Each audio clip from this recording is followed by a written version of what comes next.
Hello my dear friends. तो कैसे हैं आप सब। आज का जो हमारा टॉपिक है वो है कॉन्सेप्ट्स इन अकाउंटिंग। अकाउंटिंग के अंदर कौन कौन से कॉन्सेप्ट यूज़ किए जाते हैं। पिछली जो हमारी वीडियो थी उसके अंदर हमने बेसिक सी चीज़ें स्टडी की थी। अकाउंटिंग का मतलब क्या होता है, अकाउंटिंग के स्कोप क्या होते हैं। तो प्लीज़ अगर आपने वो वीडियो नहीं देखी है तो इस वीडियो को यहीं पर पॉज कर दें। उस वीडियो का लिंक डिस्क्रिप्शन में है, पहले जाके चेक करें, समझें कि अकाउंटिंग का मतलब क्या होता है, स्कोप क्या होते हैं। उसके बाद कॉन्सेप्ट्स इन अकाउंटिंग हम समझेंगे। ठीक है, आई होप आपने वो पिछली वीडियो देख ली होगी। अब हम स्टार्ट करते हैं 11 important concept in accounting. 11 important concept हमें दिए गए हैं अकाउंटिंग के अंदर। Accounting bodies classify concept as a based on assumptions or based on principles. Every type of business, including a sole proprietorship, partnership, or a public or a private company, records its financial transaction based on these assumptions and principles. These are some of the important concept in accounting. देखो, accounting के जो concepts होते हैं वो assumptions या तो भाई जो चीज़ें अज्यूम की गई उसके अकॉर्डिंगली या प्रिंसिपल्स उसके अकॉर्डिंगली बनाए जाते हैं। ये हर एक टाइप जो बहुत से तरीके का बिजनेस होता है, जैसे सोल प्रोप्राइटरशिप का मतलब क्या होता है कि कोई अकेला एक बिजनेस चला रहा है। पार्टनरशिप मतलब दो या दो से ज़्यादा लोग मिल के चला रहे हैं। प्राइवेट सेक्टर मतलब प्राइवेट कोई इंस्टीट्यूट चला रही है। प्राइवेट और पब्लिक होती है ना। प्राइवेट सेक्टर मतलब प्राइवेट कोई भी ओनर है उसका, प्राइवेट कोई भी इंसान प्राइवेट सेक्टर के अंदर हो सकता है, उसका ओनर प्राइवेट सेक्टर चला रहे होते हैं। पब्लिक सेक्टर जो गवर्नमेंट के अंडरटेकिंग होता है, गवर्नमेंट सारे डिसीजंस लेती है, वो उसके अंदर आते हैं। तो ये सब कॉन्सेप्ट उन सब बिजनेस के ऊपर अप्लीकेबल होते हैं। ये कॉन्सेप्ट जो है वो assumptions और प्रिंसिपल्स के ऊपर बेस्ड होते हैं। Business entity concept. The business entity, economic entity, or separate entity concept assume that a business is an independent of its owner. A business may not record its ownership, personal expenses, income, liability, and assets. It aids in addressing a business's expenses, income, and tax deductions without any ambiguity. In addition, it safeguards a business owner's personal finance and help build their creditworthiness. It reflects cash flow and financial position more accurately. These clear discussions help stakeholders and creditors take appropriate business decision based on the company's performance rather than the owner's financial position. Business entity concept का मतलब क्या होता है कि जो owner है उसकी personal कोई भी चीज़ अफेक्ट नहीं करेगी बिजनेस को। अब पर्सनली मेरी लाइफ में क्या चल रहा है, पर्सनली मेरी कितनी इनकम है, पर्सनल जो चीज़ें हैं वो क्या अफेक्ट करेंगे एक बिजनेस को, है ना। वो सब चीज़ें बिजनेस के अंदर ना तो इंक्लूड की जाती हैं ना उसके अंदर दिखाई जाती हैं, जिससे जो शेयर होल्डर्स होते हैं वो भी सेफ रहते हैं कि भाई इसका कोई भी इन्वॉल्वमेंट नहीं है। ओनर का कोई लेन देन नहीं होता है। ओनर की फाइनेंशियल पोजीशन क्या चल रही है उससे बिजनेस का कोई लेन देन नहीं है। Business is another entity. Business एक अलग एंटिटी होती है और ओनर एक अलग एंटिटी होती है। तो ओनर की जो पर्सनल चीज़ें हैं वो पर्सनल ही रहती हैं। उसकी फाइनेंशियल कंडीशन, उसकी पोजीशन। अब फॉर एग्जांपल एक एग्जांपल से मैं आपको बताती हूँ। जैसे एक कंपनी के अंदर 4 ओनर हैं। 4 ओनर के अंदर से अब 4 ओनर मतलब कंपनी अच्छी चल रही है, कंपनी अच्छा प्रॉफिट कमा रही है, सब चीज़ें चल रही हैं। अब किसी एक ओनर के फैमिली में कोई प्रॉब्लम है ना, फैमिली प्रॉब्लम है, कोई बीमार है, किसी का ऑपरेशन है, कुछ भी है, उसके अंदर बहुत ज़्यादा पैसा लगना है, उसका सारा पैसा उसके अंदर लग गया। अब उस इंसान की फाइनेंशियल कंडीशन अच्छी नहीं रही क्योंकि उसने सारा पैसा उस इंसान की बीमारी में लगा दिया। अब उसकी अगर फाइनेंशियल कंडीशन अच्छी नहीं रही तो उस पर बिज़नेस का कोई इफेक्ट पड़ेगा नहीं। बिज़नेस तो अच्छा चल रहा है ना। बिज़नेस अपना रन कर रहा है, बिज़नेस का अपना एक अलग एंटिटी होती है, उससे पर्सनल जो ओनर है उसका कोई भी इफेक्ट नहीं होता है। पर्सनल उसकी कोई भी चीज़ उसके अंदर इंक्लूड नहीं की जाती है। कॉन्सेप्ट है going concern concept. Going concern concept prescribe that accounts prepare financial statement on the assumption that a business may continue its operations for the foreseeable futures.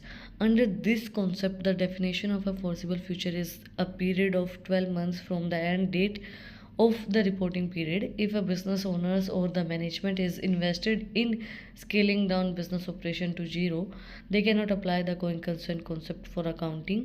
Accountants may not longer apply the going concern concept if the company is। देखो, going concern concept का मतलब क्या होता है, ये prepare की जाता है फाइनेंशियल स्टेटमेंट को अज्यूम करके। मतलब कि फोर्सेबल फ्यूचर इट मीन्स होता है ना फोरकास्टिंग, हम जिसको बोल सकते हैं कि हम ये मान लें कि हमारा जो बिजनेस है वो आने वाले इतने समय में यहाँ होगा।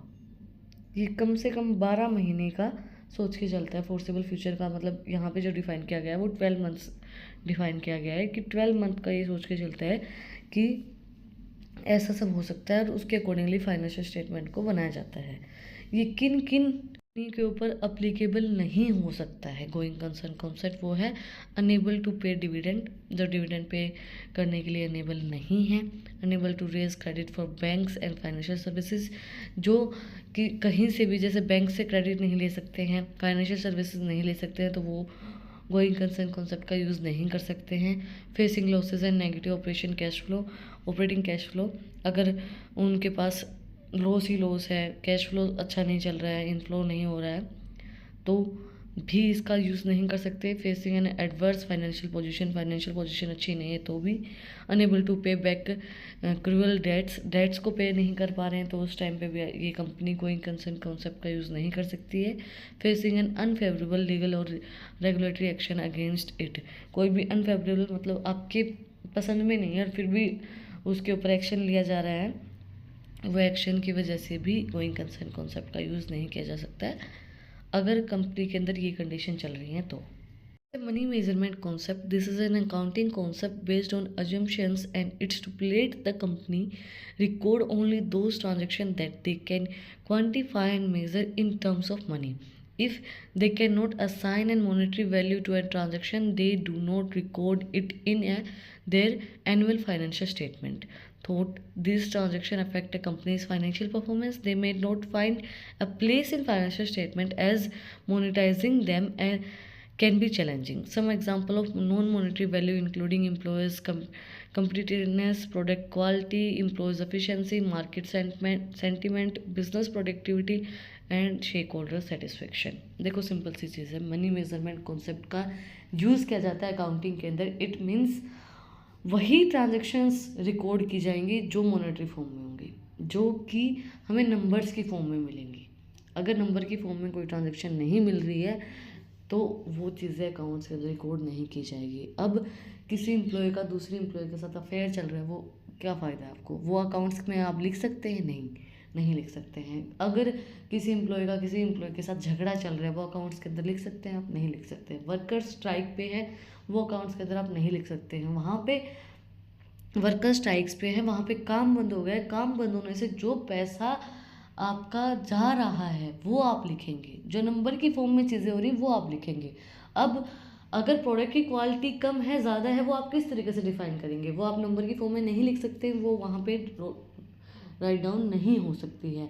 शेक होल्डर आपसे सेटिस्फाई नहीं, कंपनी से सेटिस्फाई नहीं, वो सेटिस्फेक्शन लेवल आप लिख सकते हैं? वहाँ पे नहीं लिख सकते, कोई काम का नहीं है। मार्केट की कंडीशन ऊपर नीचे चल रही है, वो नहीं लिख सकते आप, मार्केट कंडीशन क्या चल रही है। हाँ, पैसा कितना जा रहा है कितना आ रहा है वो सब चीज़ें आप लिखेंगे। सिंपल सी चीज़ एक बात है, जो चीज़ आपको नंबर की फॉर्म में मिल रही है वही अकाउंट्स के अंदर रिकॉर्ड की जाती है और बाकी की कोई भी फालतू बात अकाउंट्स के अंदर रिकॉर्ड नहीं होती है। Accounting period concept, the accounting period concept prescribes a time frame within which a business records and reports its financial performance for the preview of internal and external stakeholders. An accounting period of a company may consist with a fiscal year. A company can determine a time frame for internal reporting like 3 or 6 months, or prepare a monthly financial report to analyze their cash flow position. The management can determine a conventing accounting period for internal reporting, but the reporting for investor, government and tax process is typically for the period of 1 year. देखो जो हमारा accounting period होता है, period जिसको pixel year जिसको हम बोलते हैं, वो होता है 1 अप्रैल से 31 मार्च तक। जैसे हमारा नया साल तो शुरू कब होता है? 1 जनवरी को हो जाता है, बट जो अकाउंट्स प्रिपेयर किए जाते हैं वो 1 अप्रैल से स्टार्ट होते हैं और 31 मार्च को क्लोज कर दिए जाते हैं। ठीक है।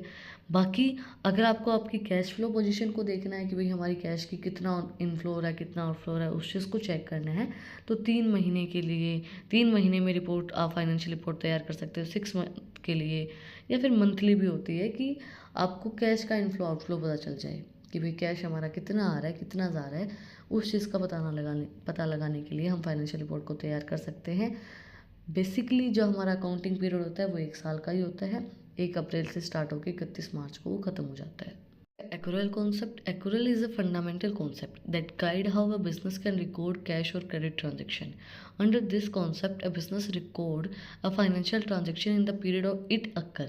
It does not consider whether the business pay or receive cash at the time of the transaction or if it pay cash after a certain period.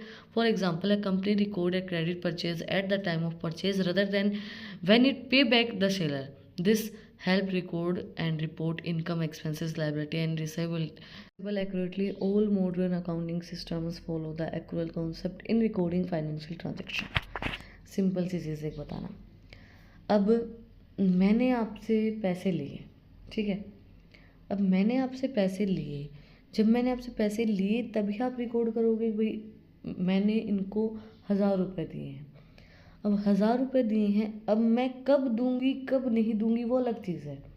अगर आप रिकॉर्ड नहीं करोगे तो आपको याद नहीं रहेगा। फॉर एग्ज़ाम्पल मैंने नहीं दिए वो पैसे, अब वो चीज़ याद नहीं रही तो वो ट्रांजेक्शन गई ना। तो इनका कहने का मतलब ये है, जब फॉर एग्ज़ाम्पल कि बिज़नेस के अंदर कोई इंसान क्रेडिट में आपसे कोई चीज़ लेके जा रहा है, उधार में कोई चीज़ लेके जा रहा है कि भाई मुझे ये चीज़ दे दीजिए, तो देते ही आप उस चीज़ को रिकॉर्ड करोगे। उसके बाद वो कब वापस दे रहे कब नहीं दे रहा वो आपका मैटर नहीं है। जब चली गई है वो आपको रिकॉर्ड करना है, उसके बाद आएगी तब वो आगे की बात है ना। पहले आपको गई है वो चीज़ तो रिकॉर्ड करनी पड़ेगी ना। तो वो चीज़ होती है, जैसे आपने देखा होगा अगर कोई भी उधार करता है, क्रेडिट में जब चीज़ें लेके आते हो आप कहीं से भी, तो आप कहीं भी देख लेना, किसी भी शॉप पे अगर आप जाओगे, आपने बोला कि भाई हम आपको बाकी पैसे बाद में दे जाएंगे, 1 महीने बाद दे जाएंगे, तो वो क्या करता है, वो लिखता है कि भाई इन्होंने मुझे 5000 रुपये दे दिए और इनके 10,000 रुपये बाकी हैं, और वो ऐसे लिख देगा। अब वो आप कब दे के जाते हो, 1 महीने बाद दे के जाते हो, 2 महीने बाद दे के जाते हो, इट डजेंट मैटर। मैटर क्या करता है कि उसी टाइम पे आप लिखो। अगर वो उस टाइम पे नहीं लिखता है वो भूल जाएगा वो ट्रांजेक्शन, फिर क्या होगा, फिर अकाउंट्स गड़बड़ हो जाएंगे कि पैसे कहाँ गए। और एक चीज़ बताओ, आप अगर आप लिखोगे नहीं, जैसे अब कोई 10,000 रुपये उस इंसान के रह गए, वो वापस दे के जाएगा, अब आपने वो ट्रांजेक्शन्स लिखी नहीं, अब वो इंसान आपको पैसे देने आया, उसने आपको 10,000 रुपये दे दिया, आपने वहाँ रिकॉर्ड कर दिए, क्या शो करोगे आप? जब पहले वो ट्रांजेक्शन हुई ही नहीं तो बाद में उस ट्रांजेक्शन को आप कैसे शो कर सकते हो? नहीं कर सकते हो ना। तो पहले आपको वो चीज़ रिकॉर्ड करनी पड़ती है, ट्रांजेक्शन्स जो पहले हो चुकी है, उसके बाद उसका पेबैक आता है नहीं आता है वो बाद की बात है, ठीक है। पहले आप रिकॉर्ड करोगे कि ये चीज़ क्रेडिट में गई है और इतना पैसा गया है हमारा, या ये सामान गया है इतने रुपए का था, ठीक है। Revenue realisation concept. Under the revenue realization or revenue recognition concept, a seller record potential revenue from a transaction, regardless for whether they have not received pursued the ownership of a product transfer from a buyer and seller during a sale. A seller recognizes the transaction by creating a receivable against the buyer name in their ledger. An accountant creates another entity when they receive the due amount in the future. Revenue realisation concept भी same चीज़ हमारी बताता है कि हमने जब कोई भी प्रोडक्ट है वो सेल कर दिया है, बाय एंड सेल किया है तो हम रिकॉग्नाइज़ करेंगे कि भाई इससे हमें इतना रेवेन्यू आया है, और अब उससे हमें पैसा मिला है नहीं मिला है वो अलग चीज़ है। रेवेन्यू हमें इतना, हम इस जो ये हमारी ट्रांजैक्शन हुई इससे हमें इतना रेवेन्यू कमाया है वो हम लेज़र के अंदर रिकॉर्ड करेंगे। उसके बाद वो पेबैक आया है नहीं आया वो आगे के एंट्रीज के अंदर डिस्क्लोज किया जाएगा, ठीक है। पहले हम क्या रिकॉर्ड करेंगे कि रेवेन्यू हमारे पास कितना जनरेट हुआ है। हमने अगर कोई प्रोडक्ट को सेल किया है तो वो सेल की अमाउंट वहाँ हम लिखेंगे कि हमने इसको सेल कर दिया है, ठीक है। वो लेज़र के अंदर रिकॉर्ड होगा। उसके बाद की जो ट्रांजेक्शन्स हैं वो आगे आपकी होती जाएंगी। भाई पे बैक आया वो सब चीज़ें हम अपने आगे के अकाउंट्स के अंदर प्रिपेयर करेंगे। Full disclosure concept. The full disclosure concept requires a business entity to furnish necessary information for the benefit of those who read financial statement and report for investment, taxation and audit process. This concept aims to provide important financial information to investors, creditors, shareholders, clients, and other stakeholders. Disclosure policies over revenue recognition, depreciation, inventories, tax, earning, stock, value, lease and liabilities. ये concepts तो आप लोग धीरे धीरे समझेंगे। जैसे depreciation का मतलब क्या होता है, decrease in the value of fixed assets. अब जिस बच्चे ने 12th क्लास के अंदर, 11th क्लास के अंदर बिजनेस या कॉमर्स नहीं थी, तो उनको ये कॉन्सेप्ट थोड़े से कम समझ में आ रहे होंगे, है ना, क्योंकि उनके पास नहीं थी। बट सीए तो सब कर सकते हैं, आर्ट्स वाले भी, साइंस वाले भी। तो थोड़ी थोड़ी चीज़ें मैं आपको टर्म्स बता देती हूँ। इसीलिए मैं थोड़ा सा, आप लोग सोच रहे हो कि मैं ज़्यादा एक्सप्लेन इसलिए कर रही हूँ ताकि आप लोगों को समझ में आए। बेसिक आपका बिल्कुल क्लियर होना चाहिए, क्योंकि आप सीए बनने जा रहे हैं। बेसिक क्लियर नहीं होगा, आगे का पढ़ने का क्या फ़ायदा है। तो बेसिक चीज़ें आपको पता होनी चाहिए। क्लोजर कॉन्सेप्ट के अंदर क्या है कि जो भी बिजनेस एंटिटी हैं उनको सारी इन्फॉर्मेशन प्रोवाइड करवानी पड़ेगी आपको। Financial statement, investment, taxation, audit process. भाई आपकी फाइनेंशियल स्टेटमेंट क्या है कि भाई आपको कितना प्रॉफिट हुआ है, इस साल में कितना लॉस है, वो सब स्टेटमेंट। इन्वेस्टमेंट आपने कहाँ कहाँ कर रखी है, कितना आपने लोगों ने टैक्स पे किया है, और ऑडिट प्रोसेस के लिए सारे रिकॉर्ड्स आपके होने चाहिए। ये जो कॉन्सेप्ट है ये इंपॉर्टेंट है फाइनेंशियल इन्फॉर्मेशन बताने के लिए इन्वेस्टर्स को, क्रेडिटर्स को, शेयर होल्डर्स को, क्लाइंट्स को। ताकि इन्वेस्टर्स कौन होते हैं, जो बिजनेस के अंदर इन्वेस्ट करें। तो इन्वेस्टर को जब ये पता चलेगा कि आपकी फाइनेंशियल कंडीशन ये, फाइनेंशियल स्टेटमेंट ये, तो तभी तो वो इन्वेस्ट करेगा ना।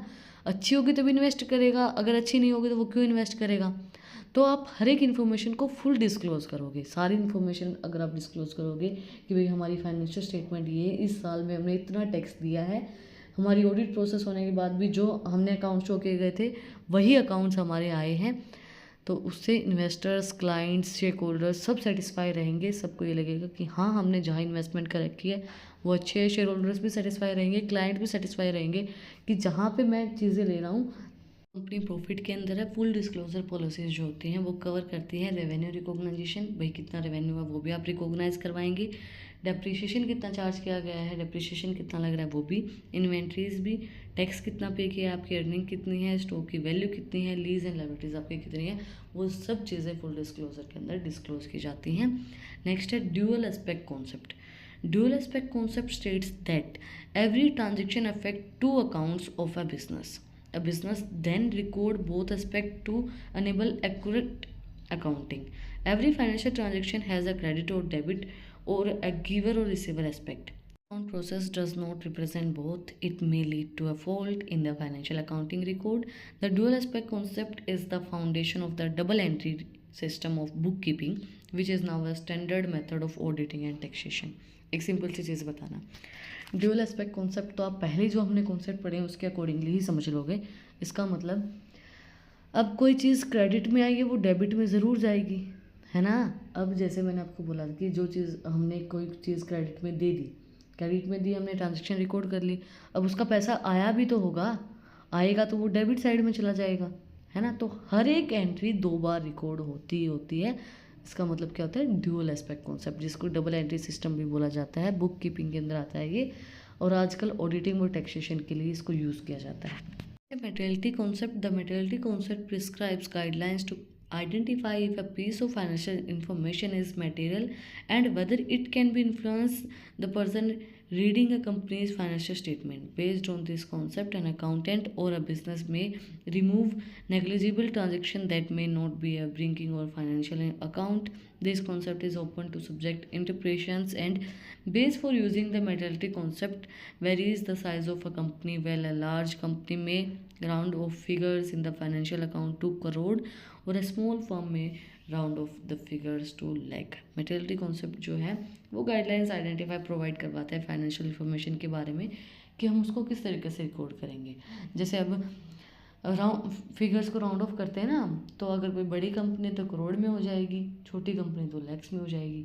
इस तरीके से जो अकाउंट्स हैं उनको राउंड ऑफ करके समझा जाता है। अब जो चीज़ें आपकी नीड में नहीं है, जो अकाउंट्स के अंदर ज़रूरत नहीं है, तो वो फाइनेंशियल स्टेटमेंट के अंदर शो भी नहीं की जाएगी। अब अगर आपको पता है कि ये चीज़ कोई भी जो स्टेटमेंट आपको शो की गई है ये अकाउंट्स को कोई इफेक्ट नहीं करेंगे, तो वो फाइनेंशियल स्टेटमेंट के अंदर, फाइनेंशियल अकाउंट के अंदर शो नहीं की जाएंगी। Verifiable objective evidence concept. Under this concept, a business can record only those transactions that they can furnish documentary proof for. Without proper and valid documentary evidence, a transaction can be based or independable, and it can increase the scope of financial irregularity. For example, a retail employees may present a bill for purchase and sale and corroborate it with a sale and purchase invoice. देखो एक simple चीज़ बताते हैं मैं आपको। तारक मेहता का उल्टा चश्मा मेरे अकॉर्डिंगली इंडिया में सब देखते हैं। उसके अंदर एक एपिसोड आया था जिसके अंदर जो लेडीज़ हैं वो सेल में गई थी, वहाँ पे उन्होंने क्या किया, बिल नहीं लिया। तो बिल नहीं लिया तो उनके पास कोई प्रूफ नहीं था, वो तो एक नाटक था, उन्होंने डांस वांस करके उसका पर्दाफाश करने की कोशिश की। बट ऐसा नहीं होता है। आप अगर आपके पास बिल नहीं है तो फिर नहीं है, कोई आपके पास प्रूफ नहीं है कि आपने वो चीज़ यहीं से लिया। अगर फिर अगला इंसान अगर मुकर जाएगा तो आप उसका कुछ नहीं कर सकते क्योंकि आपके पास बिल नहीं है ना। तो आपको अगर कोई भी फाइनेंशियल ट्रांजेक्शन को शो करना है तो आपके पास उस चीज़ का प्रूफ होना चाहिए कि भाई ये इनवॉइस कटा है और कोई सेल परचेज हुई है, उसका इनवॉइस, उसका बिल आपके पास होना चाहिए। इसलिए बिल प्रिपेयर किया जाता है। जैसे टैक्स पे करना है तो फिर आपके पास पूरा बिल होगा, आपके अकाउंट्स प्रिपेयर होंगे, भी इतना सेल हुआ है हमारा, इतने हमने बिल पे किए हैं, भाई रेंट गया है, सब चीज़ें गई, सैलरी वगैरह गई हैं, वो सब चीज़ें। तो हर एक चीज़ का रिकॉर्ड होना चाहिए। रिकॉर्ड नहीं होगा, फाइनेंशियल स्टेटमेंट आपकी गलत हो जाएगी। आप फाइनेंशियल स्टेटमेंट के अंदर उस स्टेटमेंट को शो नहीं कर सकते जिस स्टेटमेंट का आपके पास प्रूफ नहीं होगा। बट नॉट लीस्ट हमारा कॉन्सेप्ट है historical cost concept. The historical cost concept states that a business में record assets and liability at their historical cost rather than their current market or sale value. It helps to maintain consequently reliable and verifiable financial information, including the current value of an entry can result in financial irregularity. देखो accounts के अंदर जो भी चीज़ें होती हैं वो historical cost के बेस्ड के ऊपर ही रिकॉर्ड की जाती हैं। जैसे कि आपके पास जो भी एसेट्स हैं, जो भी मशीनरीज वगैरह हैं, वो जिस टाइम पे आपने परचेज़ किए हैं वही चीज़ें आप रिकॉर्ड करोगे। जो करंट में उसकी मार्केट वैल्यू चल रही है, सेल वैल्यू चल रही है, उसके अकॉर्डिंगली नहीं करोगे। फॉर एग्जांपल आपने कोई मशीनरी ली है, वो 5 लाख रुपए की ली है, ठीक है, पहले ली थी, 1 साल पहले ली थी, अब करंट वैल्यू उस मशीनरी की 7 लाख रुपए है, तो आप उसको 7 लाख रुपए रिकॉर्ड करोगे? नहीं, 7 लाख कैसे कर सकते हो? आपने तो 5 लाख में ली थी ना। और वहीं पे अगर कोई मशीनरी आपने परचेज़ की थी, उसकी वैल्यू अभी 5 लाख की आपने ली थी, उसकी वैल्यू अभी 3 लाख रुपए है, तो आप 3 लाख रिकॉर्ड करोगे? नहीं, आपने जितने में ली थी आप वही रिकॉर्ड करोगे, क्योंकि ना तो आप कम वैल्यू रिकॉर्ड कर सकते हो ना ज़्यादा वैल्यू रिकॉर्ड कर सकते हो। करंट में जो चल रही है वो आपके लिए मैटर नहीं करेगी। हिस्टोरिकल जो डाटा है, हिस्टोरिकल जो कॉस्ट आपने जो पे की है, उसके अकॉर्डिंगली अकाउंट्स को प्रिपेयर किया जाता है कि भाई हमने तो इतनी पे की है ना, हमने जो पेमेंट की है उसके अकॉर्डिंगली आप रिकॉर्ड करोगे। करंट वैल्यू क्या चल रही है वो आपके लिए मैटर नहीं कर सकती है, क्योंकि करंट वैल्यू आपने पे नहीं की है, आपने हिस्टोरिकल वैल्यू पे की है। That's it for today. I hope आपको सारी चीज़ें समझ में आ गई होंगी, अकाउंटिंग के सारे कॉन्सेप्ट। कुछ भी डाउट है, कुछ भी पूछना था, कमेंट में आप बेझिझक पूछ सकते हो। बट मेरे अकॉर्डिंगली तो आप लोगों को आ गई हैं सारी चीज़ें समझ में। फिर भी कुछ पूछना है तो पूछ लेना। और अगर आपको इन टॉपिक्स की PDF चाहिए तो टेलीग्राम का लिंक भी डिस्क्रिप्शन में है, वहाँ पर जाके आप मुझे फॉलो कर लेना और चेक कर लेना। और भी इंटरेस्टिंग रील्स को देखने के लिए इंस्टाग्राम चैनल का लिंक भी डिस्क्रिप्शन में है, वहाँ पर जाके आप मुझे फॉलो कर सकते हैं। यहाँ तक वीडियो को देख लिया तो प्लीज़ सब्सक्राइब के बटन पर एक मुक्का मार दो, बेल आइकन प्रेस करो। इसमें आप लोगों का फ़ायदा है, आप लोगों को नई नई अपडेट्स देखने को मिलेंगी और नई नई वीडियोस सबसे पहले आप लोगों को देखने को मिलेंगी। फिर मिलते हैं एक नए वीडियो के साथ, एक नए टॉपिक के साथ। Like share and subscribe. Thank you for watching my video and enjoy your life.